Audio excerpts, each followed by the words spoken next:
Okurejera hari Nelson Tumushime umugambirizo wa polisi abw'icanga ca Rwenzori East natebereza ngo murugo gwakomoka amashanyarazi. Isi ya Kasese CPS yafunaho case yo outbreak y'omuriro ha Legacy Chillout Guest House muri Kasese nisiteberezebwa ngo habere haro welding iri kugenda mu misho babene bakora repairs ha hotel rero omuriro gwarwa mu byuma bya welding. Tumushime yarabura bakamabaza business okugura ibintu birukuraza umuriro kandi bakegesa n'abakozi babo okwega kubikozesa. Miliyoni ziri kwikaka 30 nizo zacocera omuriro kandi tuha ubuhabuzi ngo bakama ba hoteli barebeke ngo batekaho ebyuma byo kurwana isomuriro kandi ba training n'abakozi babo okubikozesa.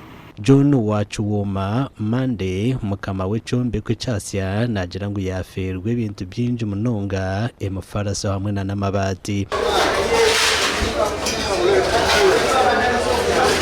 And I wish to tell the public that we have lost some properties because of that fire. Some harnesses have been burned, some mattresses. The mattresses are not for sleeping on, but those that we have been using to soundproof.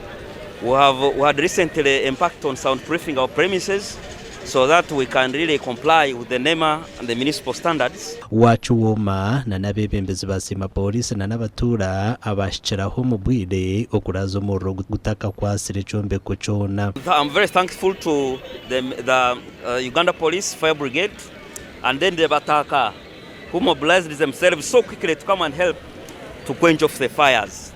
However, I wish to tell the public that we are going to correct what has happened.